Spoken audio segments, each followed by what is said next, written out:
2 minggu setelah Jimmy yang kembali normal membuat dia tidak betah dengan kehidupan yang setiap hari hanya duduk. "Ibu, aku sudah sehat kembali, maka berilah aku tempat di perusahaan," pintanya pada Rani. Rani tersenyum. "Aku juga bersyukur engkau sudah kembali sehat dan siap untuk bekerja lagi. Karena 5 tahun berlalu, jadi engkau akan memulainya dari bawah agar bisa menyesuaikan diri kembali," jawabnya. Jimmy Choo mengangguk. Dia sadar dengan kekurangannya yang sudah tidak terlibat dalam bisnis keluarga selama 5 tahun.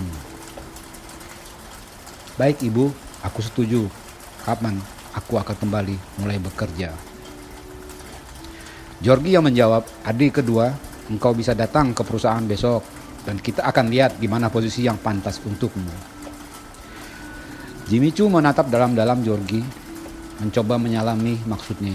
Dia tahu kakak tertuanya ini tidak senang dengan kesembuhannya. "Kakak, besok aku akan hadir di kantor. Memulai dari awal bagiku tidak masalah, mengingat aku sudah tidak mengikuti perkembangan selama 5 tahun terakhir," jawab Jimmy, tersenyum pada Georgie. Temuan keluarga Choo pagi itu selesai dan semua kembali ke aktivitas masing-masing. Ketika tiba di rumah, Jimmy melaporkan pada Rose mengenai hasil pertemuan tadi. "Engkau harus memulai dari awal. Aku pikir bukan ide yang bagus, karena hingga mati engkau akan di posisi itu," kata Roslyn. Jimmy Choo tersenyum pahit mendengar kata-kata istrinya. Namun itu benar, kakaknya akan membuat dia berada di posisi dasar agar tidak mengganggu suksesi takhta keluarga Choo nanti saat ibunya wafat. "Aku sangat mengerti maksud mereka, namun aku bekerja hanya untuk mengisi waktu dan membantu keluarga. Lain-lain aku tidak mengharapkannya lagi," jawab Jimmy. Rose tersenyum menjawab, "Engkau sangat baik. Baiklah, bekerjalah. Kita coba membantu keluarga Choo." Sementara di puncak Kaba, Cecilia menerima berita dari ibunya bagaimana ayahnya akan memulai untuk bekerja lagi. Cecilia takut ayahnya akan menderita karena tekanan pamannya. Dia termenung memikirkan apa yang mesti dia lakukan. Memberi ayahnya usaha yang baru tidak akan bisa karena keterikatan dengan keluarga Choo. Anita yang duduk di samping Cecilia melihat menantunya yang gelisah. "Apakah ada masalah?" tanya Anita dulu.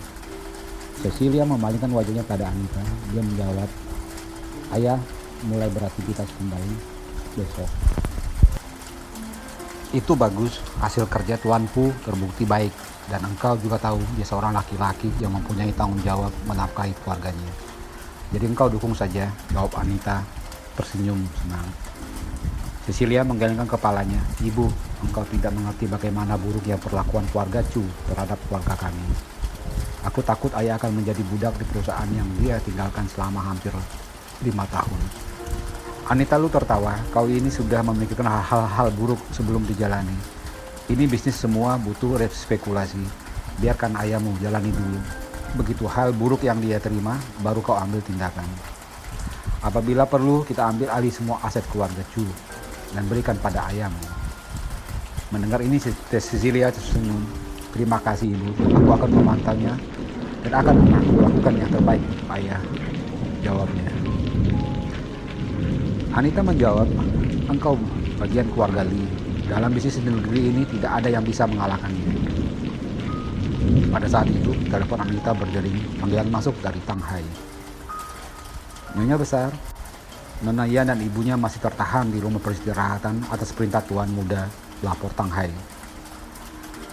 Anita Lu menjawab, "Engkau sudah mencari tahu masalah apa yang membuat ibu dan anak ditahan di sana?" Nona Yan terlibat dengan hilangnya wakil Perdana Menteri Demi Chun di negeri Timur Jauh. Tuan muda hanya menyelamatkannya sementara waktu hingga masalah hilangnya Demi Chun bereda, jawab Tang Hai. Mendengar ini Anita Lu terkejut. Berarti selama dia pergi sudah sampai ke Timur Jauh hingga menyelamatkan Nona Yan, tanya Anita. "Benar Nyonya, Tuan muda sendiri yang membawa Nona Yan yang terluka kembali ke ibu kota," jawab Tang Hai kembali. Anita diam sejenak, lalu menjawab, engkau tahu siapa yang bertanggung jawab di ibu kota? Tang Hai segera menjawab, Tuan Peterle. Hubungi dia, bilang aku yang meminta ibu dan anak dikembalikan ke Jiangling. Menjaga keamanan mereka, aku bisa, perintah Anita Lu. Tang Hai menjawab, baik Nyonya, tunggu sebentar. Cecilia yang duduk di sampingnya mendengar percakapan suaminya sudah berada di negara orang selama dia pergi, bahkan menyelamatkan wanita yang terluka. Hatinya merasa tidak enak, namun dia diam menyimpan dalam hatinya. Tak lama kemudian terdengar suara Peter Lo di telepon. Nyonya besar, aku Peter Lo, terima hormatku. Peter menyapa Anita. Anita lalu tersenyum. Peter, aku tahu atas perintah putraku, engkau menahan orangku di ibu kota. Aku hanya ingin orangku berada di Jiangling sore ini. Apa engkau mengerti? Kata Anita Lu. Tapi Tuan meminta dia tinggal di sini, jawab Peter Lohra. Anita tertawa kecil. Engkau tahu siapa aku, dan engkau tahu siapa Nona Yan dan ibunya bagiku. Aku tidak tahu bagaimana engkau menjelaskan pada putraku, yang penting sore ini mereka berdua sudah di Jiangling. Tegas perkataan Anita dan mematikan teleponnya. Lalu dia meletakkan teleponnya di atas meja. Dia meminum air jeruk kesukaannya. Siapa Nona Ya dan ibunya? Tanya Cecilia. Anita Lu yang sudah tenang menjawab, dia wanita penjaga suamimu, Richard Ye, Randu, Paula Yan, dan Andrea Xiao. Hanya Nona Xiao masih muda, jadi belum mendapat izin untuk turun gunung. Cecilia mendengar jawaban ini menjadi paham. Rasa tidak enak di hatinya jauh berkurang. Kenapa tidak meminta Richard untuk menghubungi Peter Lo? Mereka berdua sangat dekat. Aku pikir Peter akan mengirim mereka ke sini, kata Cecilia menanggapi jawaban Anita yang dia dengar. Anita Lu tersenyum menjawab, mereka hanya mengikuti perintah suamimu. Tanpa izin suamimu, walau kepala mereka dipotong, mereka tidak akan mengikuti.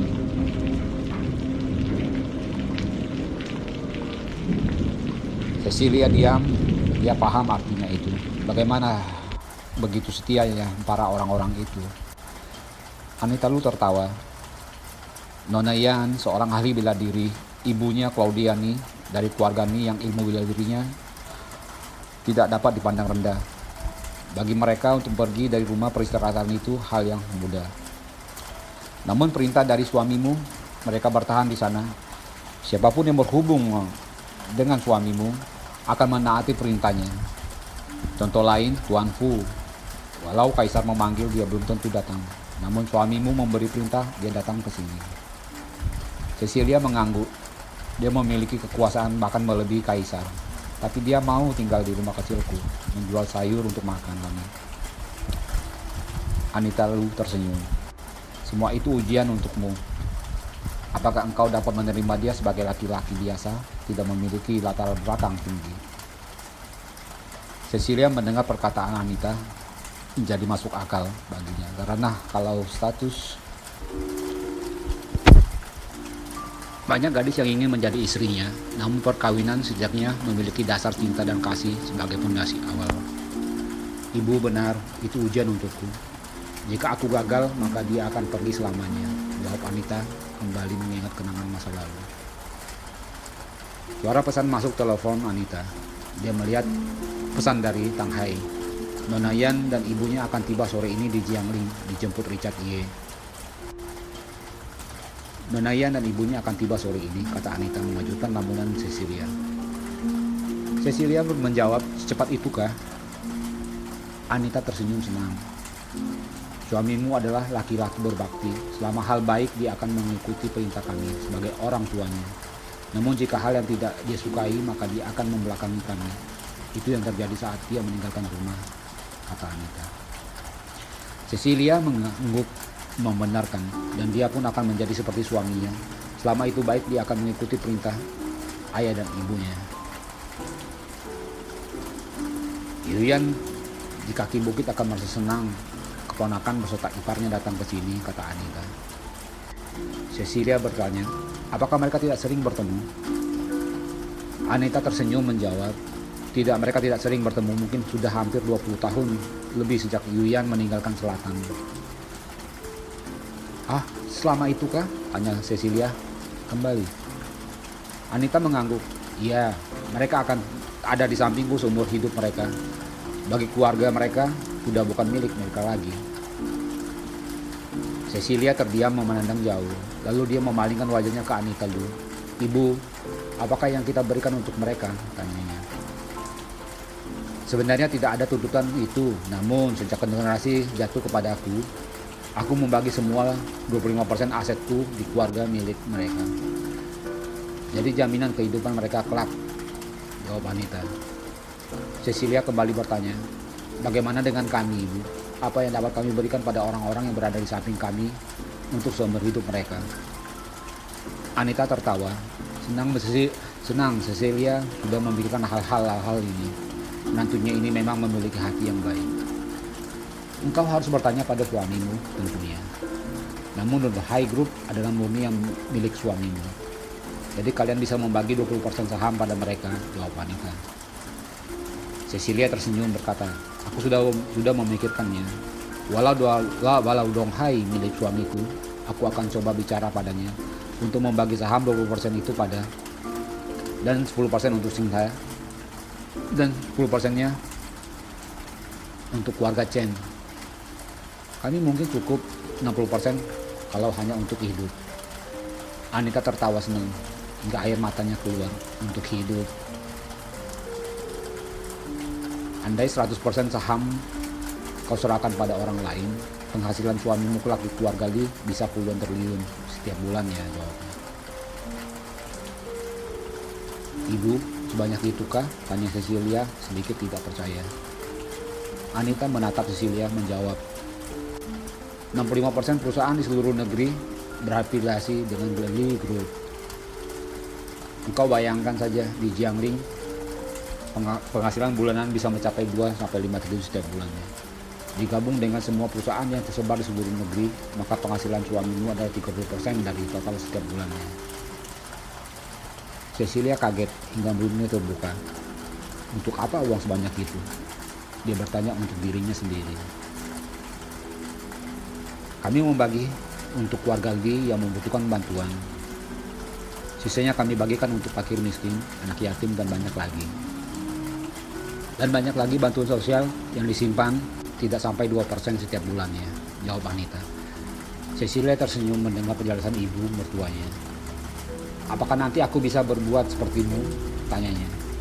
Kenapa harus menunggu nanti? Sekarang pun bisa. Engkau hanya butuh menelpon Sinta untuk menanyakan ada berapa keuntungan bulan lalu. Yang disimpan untuk dana sosial berapa? Dari dana itu engkau bisa meminta Sinta menyalurkan ke tempat yang kau mau, jawab Anita. Cecilia tertawa senang. Bolehkah? Aku akan meminta Sinta menyiapkannya, membagi pada keluarga yang susah di samping rumahku dulu.